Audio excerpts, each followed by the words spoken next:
Bonsoir à tous et bienvenue dans ce nouveau journal du débarquement en Normandie. Nous sommes au carrefour de l'homme mort, le Dead Man's Corner, à Saint-Côme-du-Mont, dans la Manche.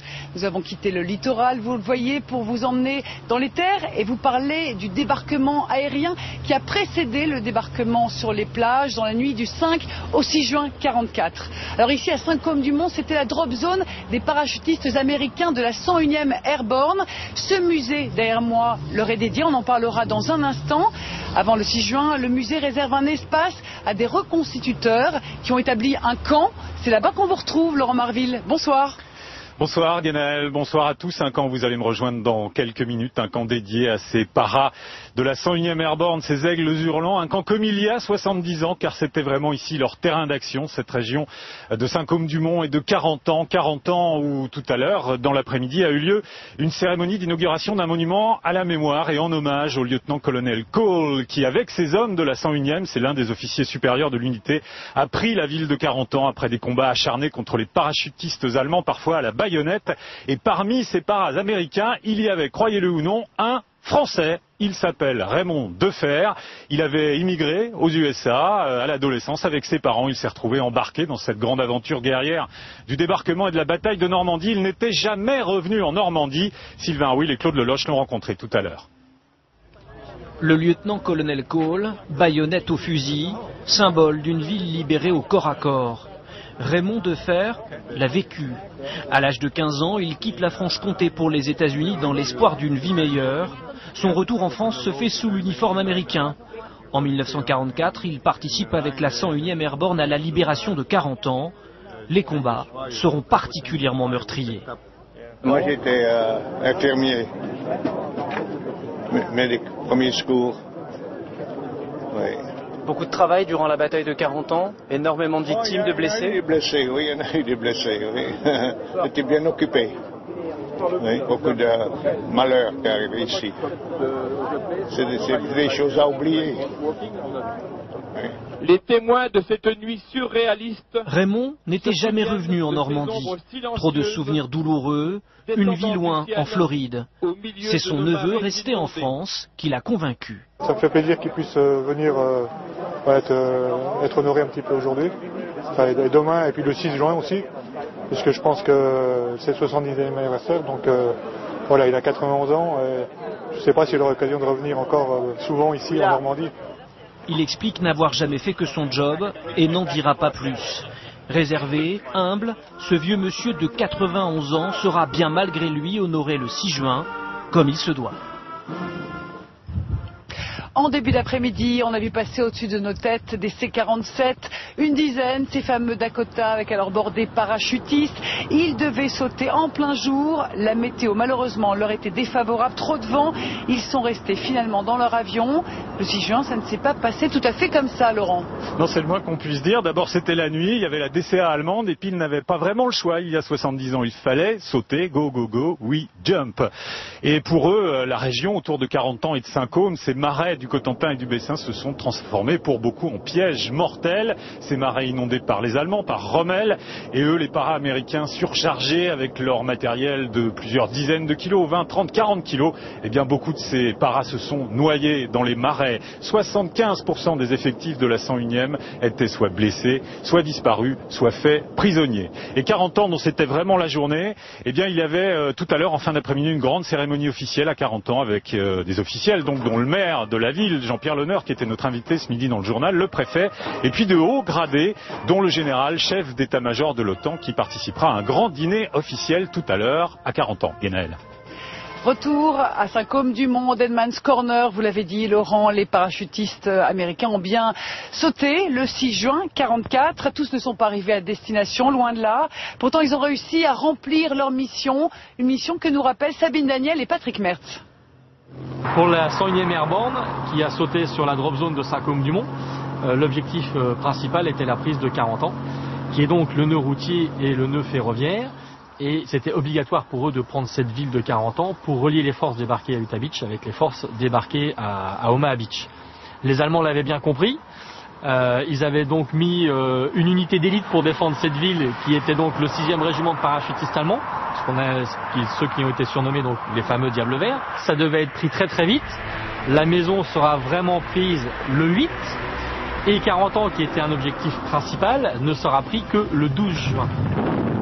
Les adversaires sont en présence, le combat s'engage.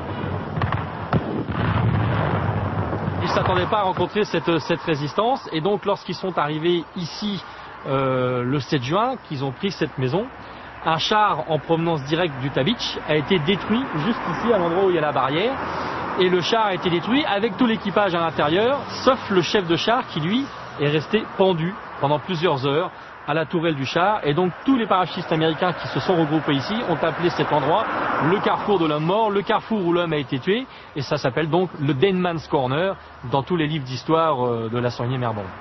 D'ici jusqu'à 40 ans, il y a 1,5 km, il y a 4 ponts, et donc ça leur a pris 4 jours pour faire les 1,5 km. Cette fameuse voie ici, qui est donc l'ancienne Nationale 13, sera surnommée d'ailleurs la route de la médaille des blessés. Cette médaille est décernée à tous ceux qui ont été blessés, mais également à titre posthume à tous ceux qui ont été tués. Et donc il y a tellement eu de pertes entre ici et 40 ans que tous les Américains surnommeront donc cette route la Purple Heart Lane. Vous le savez, Emmanuel Chonu nous accompagne toute cette semaine sur les lieux emblématiques du débarquement. Découvrez son premier dessin sur ces lieux, peut-être qui l'ont inspiré, le Dead Man's Corner. Bonsoir Michel Detré. Bonsoir. Vous êtes le directeur de ce centre des parachutistes du jour J. Vous êtes propriétaire des lieux depuis 9 ans. Alors d'où vous vient cet intérêt pour les parachutistes américains de la 101e Airborne? Cet intérêt me vient depuis tout petit. J'avais rassemblé quelques objets dans la maison de mes parents, des objets qu'avaient laissés les Américains. Et j'avais une gourde avec laquelle je jouais, sur laquelle il y avait un nom. Et j'avais toujours voulu retrouver ce soldat américain. Il s'est avéré que c'était un soldat de la 101e Airborne qui avait été parachuté le 6 juin 1944 en Normandie. Il s'appelait Forrest Goose. Alors racontez-nous comment vous avez acheté cette maison pour la transformer en musée. J'ai acquis tellement d'objets relatifs à la 101e Airborne que j'ai toujours voulu faire un musée sur la 101e Airborne sur les lieux des premiers combats de la division, c'est-à-dire Saint-Côme-du-Mont 40 ans. Et un jour que je passais avec mon associé devant cette maison, j'ai vu un grand panneau à vendre, on a dépassé la maison, j'ai donné un petit coup de coude à Emmanuel, je lui ai dit fais demi-tour, il me dit pourquoi, j'ai dit fais demi-tour, on verra après.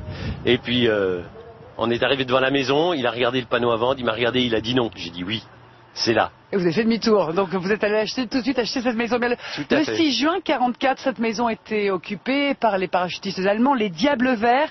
À leur tête, le major von den Heite. Notre documentaliste Marc Michel a retrouvé un document dans lequel il explique comment il a réagi quand il a découvert l'arrivée d'avions en masse. Écoutez. J'ai alerté mon régiment. Et le grand matin, j'ai entendu une canonnade direction des 40 ans. C'est pourquoi j'ai donné l'ordre à mon régiment de marcher au canon, direction de 40 ans. Et je me suis rendu moi-même jusqu'à Sainte-Marie-du-Mont, où j'ai pris mon poste-commandement à la mairie. J'ai monté au clocher et la vue que s'est offert à moi était impressionnante. C'était toute la flotte américaine qui était rassemblée.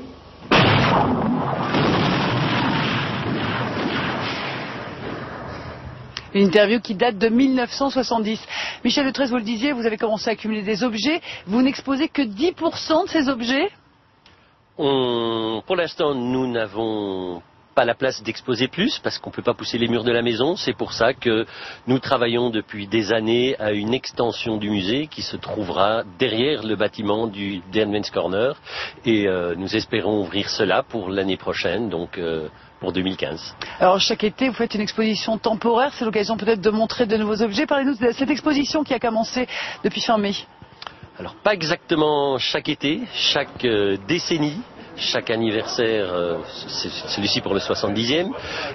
Ici, nous faisons une exposition sur la libération de Saint-Côme-du-Mont et 40 ans, et en particulier sur les parachutistes américains du 506e qui ont sauté sur la drop zone de Saint-Côme-du-Mont. Et c'est là-bas qu'on peut croiser aussi des vétérans. Le public peut les rencontrer. Aujourd'hui, nous avions 8 vétérans qui ont passé la journée avec nous. Ils communiquent avec le public, ils les rencontrent, ils signent des ouvrages. C'est vraiment des rencontres très émouvantes. Et aujourd'hui, justement, Stéphanie Potté et Sylvain Rouil ont rencontré un vétéran américain.